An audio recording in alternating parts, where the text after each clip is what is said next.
Hi అండి, ఎలా ఉన్నారంతా బాగున్నారా? Welcome to my channel.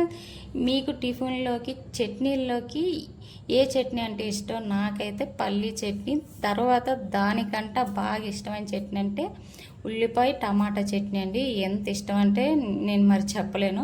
ఈ టమాటా ఉల్లిపాయ చట్నీ ఒక ఇడ్లీలోకైనా, దోశల్లోకైనా, పునుగుల్లోకైనా, ఎందులోకైనా చాలా బాగుంటుందండి. పునుగుల్లోకి అయితే అస్సలు చెప్పక్కర్లేదు. ఈ వర్షాకాలంలో అలా సాయంత్రం పూట పునుగులు వేసుకొని ఈ చట్నీ చేసుకొని తింటే ఉంటుంది, మామూలుగా ఉండదు. మీరు ఈ చట్నీ చేసుకొని తిని చెప్పండి ఎలా ఉన్నదో కామెంట్ చేయండి. అలాగే ఒక లైక్, షేర్, సబ్స్క్రైబ్ చేసుకోండి ప్లీజ్. ఇప్పుడు తయారు చేసుకునే విధానం చూద్దారండి.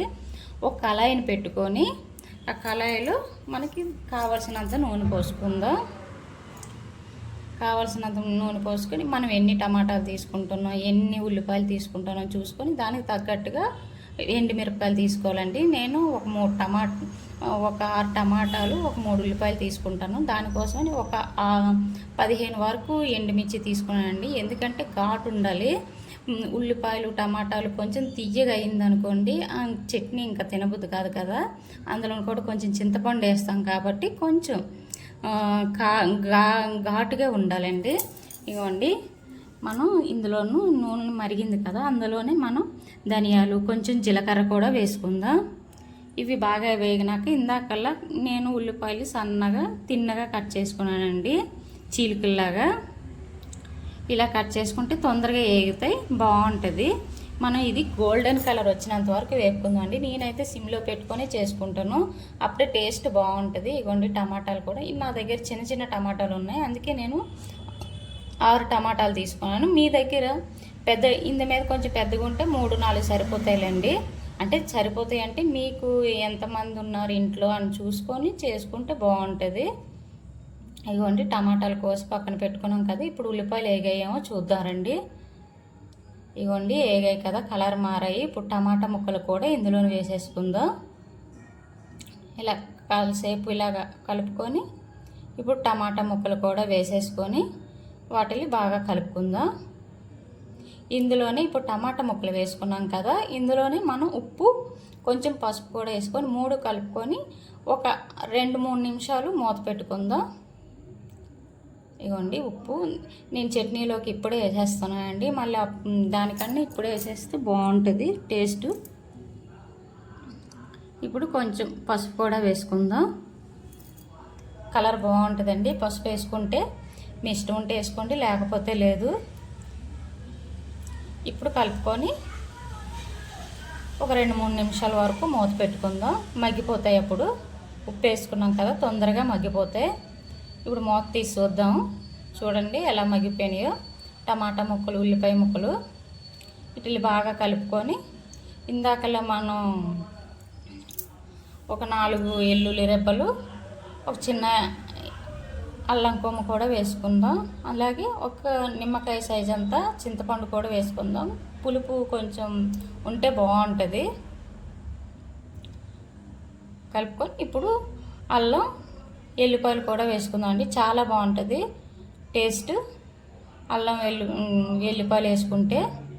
ఇప్పుడు ఈ 3 కలుపుకొని ఇందాక మనం మిరపకాయలు వేపి పెట్టుకున్నాం కదా, ఒక్కొక్క మిరపకాయని 2 ముక్కలు చేసుకొని ఇందులోనే వేసి కలిపేసుకొని పెట్టేసుకుందాం. మొత్తం అంతా మిక్సీ పడితే బాగుంటుంది. మళ్ళీ ఎండుమిరపకాయలు పైన వేసి అంటే ఆ పైన ఇలాగ ఉండిపోతాయి. ఇందులోనే వేసి కలిపేసుకున్నాం అంటే చాలా బాగుంటుందండి. కలుపుకొని అదిగోండి మొత్తం అన్నీ వేసి కలిపేసుకొని పక్కన పెట్టుకుందాం అండి. చల్లారినాకే మిక్సీ పట్టుకుందాం, లేకపోతే మేదం తుల్లిపోతుందండి. ఆవిరికి పైకి కప్పు తన్నేస్తుంది, అందుకే ఇది చల్లారినాకే మనం మిక్సీ పట్టుకుందాం. కాసేపు ఫ్యాన్ కింద పెట్టాలండి, తొందరగా చల్లారిపోయింది. ఇప్పుడు మిక్సీ పట్టేసుకుందాం, ఇడ్లీ కూడా పక్కన అయిపోతుంది.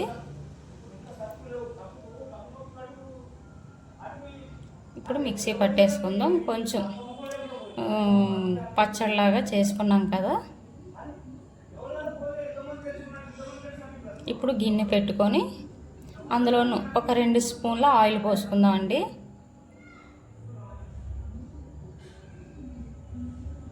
ఆయిల్ పోసుకొని ఇందులోనూ పోపు దినుసులన్నీ వేసుకుందాం అండి. జీలకర్ర, ఆవాలు, పోపు మినపప్పు, ఈ 3 కలిపి వేసుకుందాం. ఇందులో కొంచెం కరివేపాకు కూడా వేసుకుందాం అండి. కరివేపాకు వేసుకున్నాం కదా, ఈ చట్నీకి హైలైట్ ఏంటని చెప్పమంటారా, ఒక 2 స్పూన్లు శనగపిండి వేసుకొని ఆ నూనెలోనే బాగా వేపుకుందాం అండి, దాని పచ్చివాసన పోయినంత వరకును. చాలా టేస్టీగా ఉంటుందండి. ఈ శనగపిండి పచ్చివాసన పోయిన తర్వాత కలర్ మారుతుంది కదండి ఈ నూనెలో వేపుకుంటే. ఇప్పుడు ఇందాకలా మనం మిక్సీ పట్టుకున్నాం కదా ఉల్లిపాయలు టమాటాలు అవన్నీను, అవి ఇందులో వేసుకొని బాగా నూనెలో వేగేంత వరకు వేపుకుందాం అండి. ఇలా అడుగు పట్టేస్తుంది, లేకపోతే కొంచెం మందంగా ఉన్న గిన్నె తీసుకుంటే ఏం కాదు. ఇది కొంచెం పలచని గిన్నె, అందుకే నేను బాగా కలుపుకుంటున్నాను. అడిగి పట్టి మాడిపోతే టేస్టే మారిపోతుంది కదా, అందుకని. అయినా కూడా నూనెలో కాసేపు వేగితే ఎక్కడైనా పచ్చివై వాసన అది పోతుంది.